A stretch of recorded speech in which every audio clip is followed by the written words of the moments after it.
Episode 17. Do you really want to become rich?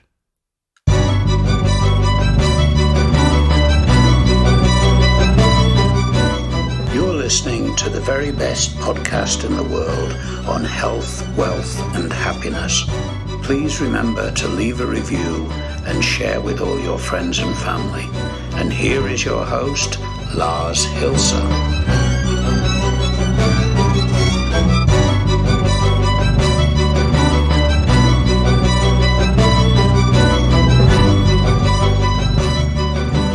Friends, I welcome you to the very best podcast in the world, the 17th episode of the third week, I think, and still excited and going strong. Your positive feedback is kind of making that very easy. Keep it coming, feels good, soothes the soul, prevents me from having to pat myself on the shoulder for the continuous effort that goes into the perfect show. That being said, this episode is formulated in a funny way, but kind of has an interesting and very serious question embedded in it. And it is quite provocative, but I get to that in a moment. Now, first things first, and I'm going to have to disappoint you. The only way you're going to get rich is by hard work. If you're not like the person to, get some elbow grease into what you're doing, you should probably, die trying. Because there is no get rich quick scheme out there. I know that from experience. And a lot of people also know that by experience. And the motivation gurus trying to catch you to buy their tickets to wealth. Sorry, they're not going to help you do that in any less time than you could do it by yourself. Because in the information they publish a lot of times is freely available. It's just well compiled and very well sold to you. If you're desperate, resist the urge to sign up with these guys, right? Very simple. There are a lot of people out there, and they're very quick with cease and desist letters, so I'm not going to name names. But what they all have in common is that the only person that's getting rich is them. It's not going to be you, right? There's one example which I came across researching this, of a dude who was offering, I think it was like a $2,000 course. Sorry, I have to kind of adjust my legs. Offering a $2,500 course on how to sell successfully on Amazon. Enter that into Google, dig through the information. I don't know, if you value your work with $100 an hour, you can spend 25 hours looking for that information, and it'll take you about 3. So you're welcome for having just saved you, $2,000. And those $2,000 would have otherwise gone to that dude. And a lot of times people who sign up for these courses are in dire straits financially, looking for a new way to make money because conventional ways just currently don't work out for them and they need quick money. And that's why these scams are always usually called getting rich quickly on Amazon or getting, rich quickly on Alibaba or wherever the fuck they want to send you. Going back to the original question, do you really want to become rich? Now, I kind of diverted, but this was due to a podcast I heard, which really frustrated me because I've seen these guys over and over and over again, sucking in so many people that, it became very depressing to see their advertisements because on the other side, you knew that they were fucking over people for a lot of money, which these people just didn't have.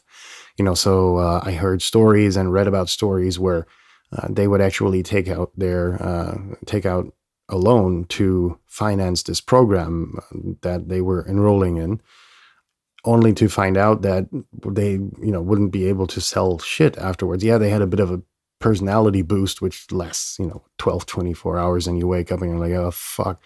Now I've got 2K or, whatever the price is, debt more on my shoulders to, the awakening is kind of not so nice. Anyhow, getting back to the question, sorry. Do you really want to become rich? And I have to self-reflect because that's a good starting point.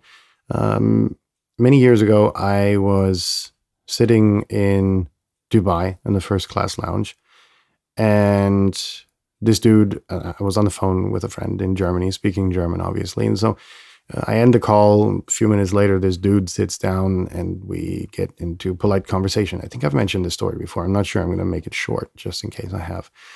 And this dude, we get into polite conversation and inevitably land blah, with the question of, what are we going to do for retirement? What are your visions, your plans for when you're finally out of the hamster wheel of business?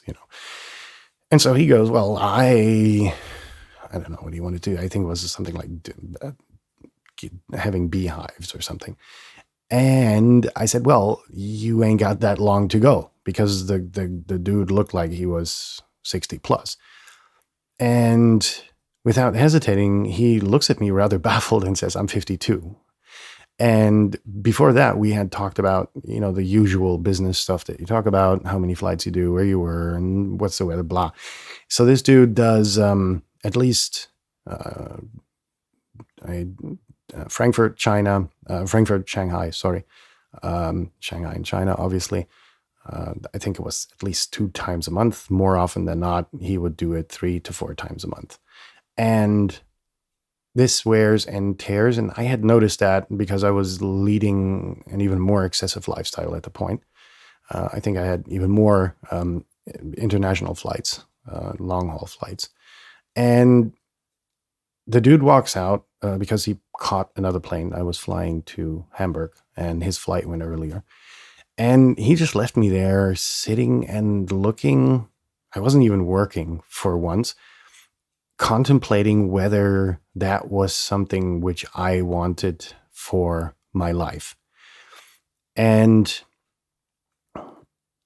I briefly made the decision, or very quickly came to the decision that no, that's not going to be my planned life. Yes, I wanted to be wealthy and everything, no more worries, no more fears financially. And that was part of the plan that I had worked out. But things come differently, and I started contemplating whether I wanted to look as dead as, or 10 years older than he actually was at 50, which should be like the pinnacle of my life.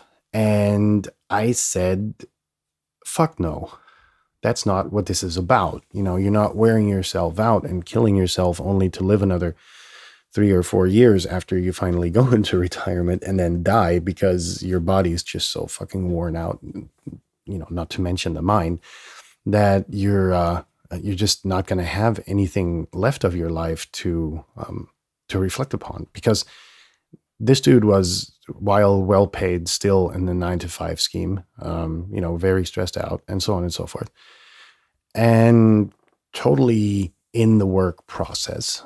You could see that. And yeah, it was, to put myself into his situation, I felt uncomfortable. And therefore I made the decision that I'm going to work until I can sustain myself. I'm not going to be able to, have any big, huge riches assembled, or assembled is the right word. I don't know, but you know what I mean. And I came to the conclusion that, okay, I'm going to be out 40 at the latest. So at age 40. And turns out things went well. I went out, left the hamster wheel at 35, 36, I think. Did my last project, met my better half. We have a very good life. I still work on projects which I find interesting, and particularly in the cybersecurity realm, where I do a lot of work with very complicated crimes together with intelligence services and the police community. And yeah, the rest of the day, I'm just fucking free. I love to cook. So I spend a lot of time in the kitchen. I walk the dog. I do yard work while listening to podcasts. I listen to podcasts when I cook. I am kind of a podcast junkie, which kind of becomes inevitably clear now. And that is kind of the life that is totally rewarding and worth living. Let me tell you about it. Sorry, I already have. But there's another thing that kind of transpires when you get to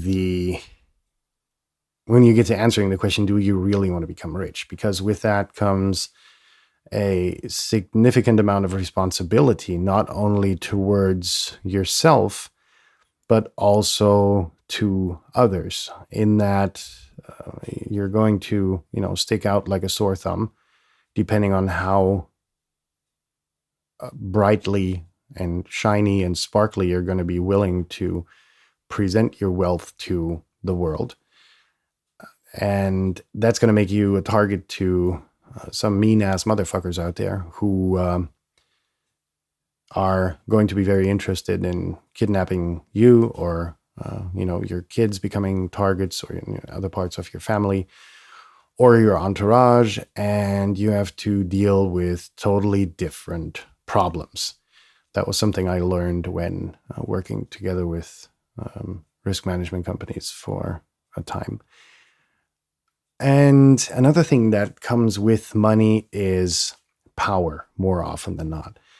And I'm going to make a very detailed episode about this, but one of the things that immediately comes to my attention, or comes to my mind when I bring up this comparison, is the current Bill Gates, the founder of Microsoft, who, by reading a couple of books, thinks that he has become an expert on virology and is doing some pretty megalomaniac things to the world.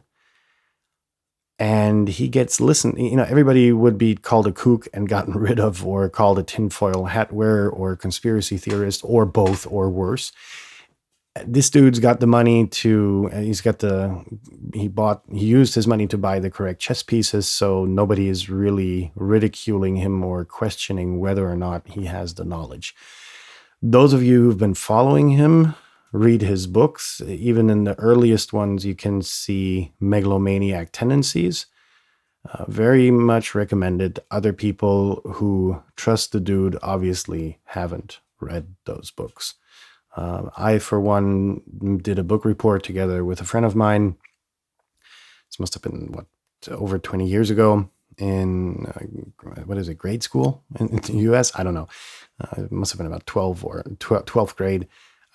We did a book report on it in philosophy, and I had a bad gut feeling about it. And so philanthropy in any way, by those people amassing damn big amounts of wealth, doesn't go too well. You've got Bill Gates on the one side, who wants to heal the world of every sniffle. And on the other side, you've got your Bezos and Richard Branson, who want to explore the galaxies, while I think we've got one or the other problem on Earth that we may want to prioritize. So I'm just going to say this scales down to local influence that you get when you get rich. And that is power that comes along with it. And you have to be very careful not to misuse it. You, in any case, do not fall victim to the power that you then inherit. I think those are the two core points that I wanted to mention in this episode, simply because I could go on all day about asking yourself or, asking you whether you want to become rich because there's so many problems that are involved in it. No, number one, it's a life decision. Do you want that, or will you, like I, jump off the train early, have a very comfortable life, retire early, do the shit that you want to do? For me, again, that consists of a lot of very creative stuff that I do, which involves my hands, not only for typing, but for actually building shit. And fuck, does it feel good. It really, really, really feels good. And it feels a lot better than having to work around in these business hamster wheels all day long. I think we're going to close the episode here. You mentioned yesterday, you are probably remembering that yesterday I promised you a very exciting episode. This wasn't it, just to keep up the curve. We're going to do that on Thursday, I think, in preparation for Friday's episode. So Thursday's episode could have easily been Friday's episode, but it was too broad. That's why I'm thinking. And I shall keep you posted on the outcomes until tomorrow, when we're going to have, let me see what we're going to have tomorrow. An interesting episode. Not really interesting, but interesting, as all my episodes are interesting, and the very best podcast in the world. Have a good night. Have a good and successful day, if it's that time on your part of the planet. And I will see you tomorrow with another interesting episode. Stay tuned. Peace out. Till tomorrow.